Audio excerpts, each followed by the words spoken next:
Dorothea Dix's tireless efforts had a profound impact on society, which helped change the perception of mental illness and led to significant improvements in the treatment and care of those affected by mental illness. By advocating for the establishment of mental asylums and pushing for reform, she paved the way for a more compassionate and humane approach to mental health care today.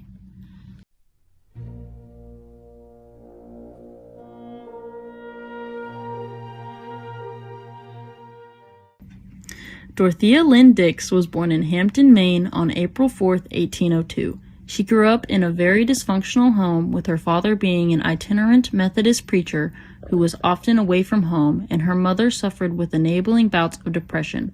Her father, Joseph Dix, was a very strict and volatile man, prone to alcoholism and depression. But despite all of that, he still taught her how to read and write, fostering her lifelong love of reading and writing.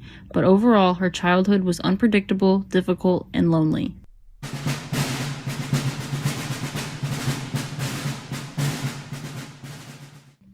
Shortly after the start of the Civil War, Dorothea volunteered her services. Soon after she arrived in Washington in April of 1861, she was appointed to organize and outfit the Union Army hospitals and to oversee the nursing staff that was required during the war. As the superintendent of women nurses, she was the first woman to serve in such a high capacity in a federal appointed role. With medical supplies pouring in from voluntary societies all across the North, her administrative authority and skills were solely needed to manage the flow of bandages and clothing as the war went on. Despite that, she still regularly butted heads with Army officials and was widely feared and disliked by her volunteered female nurses. She frequently fired nurses who she did not personally train, and she clashed with the Surgeon General over whether her nurses should be allowed to serve in hospitals, and lost. By the end of the war, she had alienated every support group that could have made her work easier. After months of her harsh ways and tireless efforts and to improve the Union's medical staff, she was eventually kicked from her position and stripped of authority by 1863 and sent home.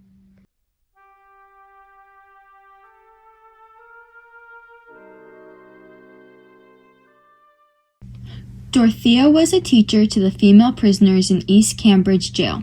With her inside view, she noticed prisoners with mental illnesses in the prison being treated horribly.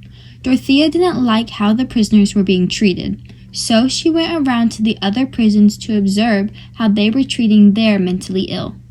She gathered evidence to write reports of her findings to present to the legislature of Massachusetts.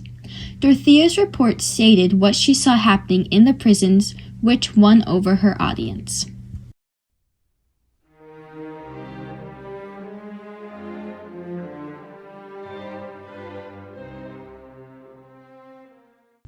Dorothea toured the York Retreat, which was an asylum in Europe where there was a new paradigm for treatment of mental illness.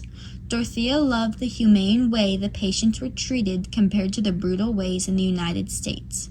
After seeing the Europeans' principles of treatment, Dorothea decided she wanted to improve things in the United States herself. Dorothea started a campaign to get her concept of moral treatment across.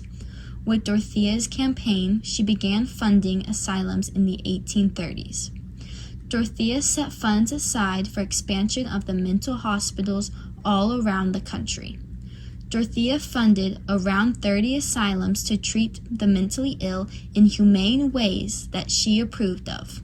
Dorothea's first and largest mental hospital was the North Carolina Hospital for the Mentally Ill, which was later named Dorothea Dix Hospital. Because of the lack of funding, only 2 of the Dorothea Dix hospitals remain today.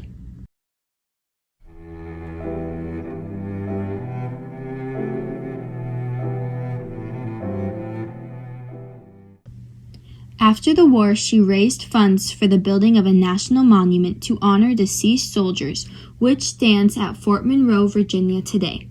Throughout her life, she would continue to fight for the social reform. Her work in support of better care for the mentally ill culminated in the construction of many hospitals both in the United States and abroad. After a long life as an author, advocate, and instigator, Dorothea Dix succumbed to her old age and died on July 17, 1887. at the age of 85 in a New Jersey hospital that had been established in her honor. She was buried at Mount Auburn Cemetery in Cambridge, Massachusetts.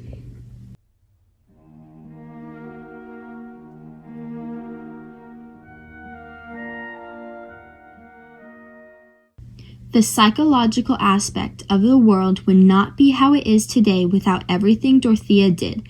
Without her advancements in psychological treatment, mental hospitals would have been greatly delayed or never happened at all. She helped liberate many people with serious mental illnesses from neglect and inhuman conditions.